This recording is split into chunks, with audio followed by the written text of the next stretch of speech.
വിജ്ഞാനത്തിൻ്റെ നിലക്കാത്ത പ്രവാഹമായി സമസ്ത കേരള ജംഇയ്യത്തുൽ ഉലമായുടെ നേത്രനിരയിൽ ശോഭിച്ചു നിന്ന മഹാനായ പണ്ഡിത ശ്രേഷ്ഠൻ കെ ആലിക്കുട്ടി മുസ്ലിയാർ ഇന്ന് നമ്മെ വിട്ടുപിരിഞ്ഞിരിക്കുകയാണ്. അറിവിൻ്റെയും ലാളിത്യത്തിൻ്റെയും സംഘാടനത്തിൻ്റെയും ഉജ്ജ്വല മാതൃകയായിരുന്ന അദ്ദേഹത്തിൻ്റെ ജീവിതം ഇസ്ലാമിക സമൂഹത്തിന് എന്നും വഴികാട്ടിയാണ്. 1945 ജനുവരി 1 കുന്നത്ത് മൂസ ഹാജിയുടെയും ഇയ്യാത്തുട്ടി ഹജ്ജുമ്മയുടെയും മകനായി തിരൂർക്കാട്ടിലെ കുന്നത്ത് തറവാട്ടിലാണ് ഉസ്താദ് ജനിച്ചത്. തൻ്റെ ജീവിതം മുഴുവൻ ഇസ്ലാമിക ദീനിൻ്റെ പ്രചാരണത്തിനും അറിവ് പകരുന്നതിനുമായി അദ്ദേഹം മാറ്റിവെച്ചു. ഇന്ന് നമ്മെ വിട്ടുപിരിയുമ്പോൾ സമസ്തക്കും ജനകോടികൾക്കും നികത്താനാവാത്ത ഒരു വലിയ ശൂന്യതയാണ്.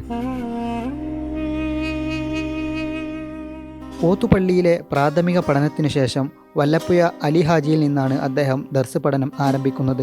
തുടർന്ന് ഇരുമ്പുഴി തെക്കൻ മുറി, പുത്തനങ്ങാടി, അരിപ്ര, പടിഞ്ഞാറ്റുമുറി എന്നിവിടങ്ങളിലെ പ്രശസ്തമായ ദർസുകളിലൂടെ അദ്ദേഹം തൻ്റെ അറിവ് വിശാലമാക്കി. 1968 ജാമിയ നൂരിയയിൽ നിന്ന് മൗലവി ഫാസിൽ ഫൈസി ബിരുദം നേടി. ഭൗതിക വിദ്യാഭ്യാസത്തിൽ SSLC അദ്ദേഹം കരസ്ഥമാക്കുകയും ചെയ്തു.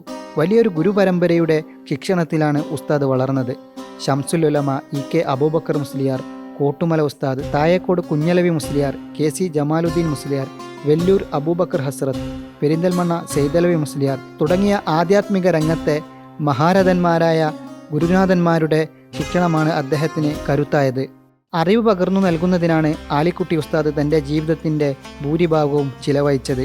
1968 മുതൽ 1976 വരെ മിനാർക്കുഴിയിലും 1976 മുതൽ 1979 വരെ ചെമ്മങ്ങാടിലും സേവനമനുഷ്ഠിച്ചു.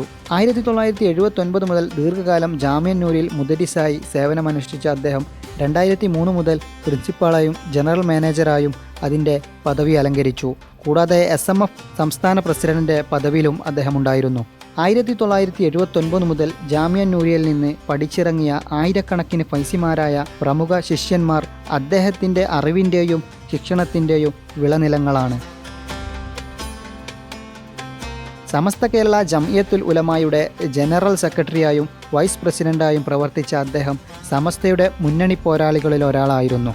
1986 അദ്ദേഹം സമസ്ത മുഷാവറ അംഗമാകുന്നത്. ചെറുശ്ശേരി സൈനുദ്ദീൻ മുസ്ലിയാരുടെ നിര്യാണത്തെ തുടർന്ന് 2016 ഫെബ്രുവരി 27 അദ്ദേഹത്തെ ജനറൽ സെക്രട്ടറിയായി തിരഞ്ഞെടുക്കപ്പെട്ടു. കേരളത്തിനകത്തും പുറത്തും വലിയ സ്വാധീനമുള്ള ഖാളിയായിരുന്നു ഉസ്താദ്. കാസർഗോഡ് സംയുക്ത ഖാളിയും തൃക്കരിപ്പൂർ, മലപ്പുറം, വയനാട്, തൃശൂർ എന്നീ പ്രദേശങ്ങളിലെ ഖാളി പദവികളും അദ്ദേഹം അലങ്കരിച്ചു. കൂടാതെ സമസ്ത കേരള ഇസ്ലാം മത വിദ്യാഭ്യാസ ബോർഡ് അംഗം, member of India Muslim personal board, member Rabita Fiqh council എന്നീ ദേശീയ അന്തർദേശീയ പ്ലാറ്റ്ഫോമുകളിലും അദ്ദേഹം സജീവമായിരുന്നു.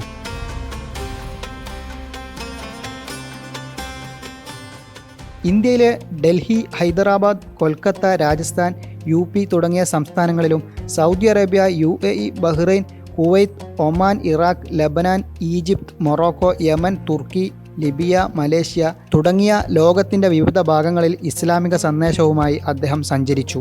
അറബി, മലയാളം, ഇംഗ്ലീഷ്, ഉറുദു എന്നീ ഭാഷകളിൽ പ്രാവീണ്യനായിരുന്നു. ഉസ്താദിൻ്റെ പ്രധാന അഭിരുചികളിൽ പ്രസംഗം, തദ്രീസ് എന്നിവയായിരുന്നു. ബഹുഭാഷാ പണ്ഡിതനായ അദ്ദേഹത്തിൻ്റെ അറിവിൻ്റെ ലോകത്തിൻ്റെ ഗ്രന്ഥങ്ങൾ അമൂല്യമാണ്. അൽ അഖ്ലാഖും ലാളിയയും, ഇസ്ലാമിക മുന്നേറ്റം ആഗോളതലത്തിൽ, ഫലസ്തീനിൽ ജൂതർക്ക് അവകാശമില്ല, അറബി, ഇംഗ്ലീഷ്, മലയാളം നിഘണ്ടു ഇങ്ങനെ വൈവിധ്യമാർന്ന വിഷയങ്ങളിൽ പ്രൗഢമായ ഗ്രന്ഥങ്ങൾ രചിച്ച് അറിവിൻ്റെ ലോകത്ത് വലിയ മുദ്ര പതിപ്പിക്കാൻ ഉസ്താദിന് സാധിച്ചിട്ടുണ്ട്.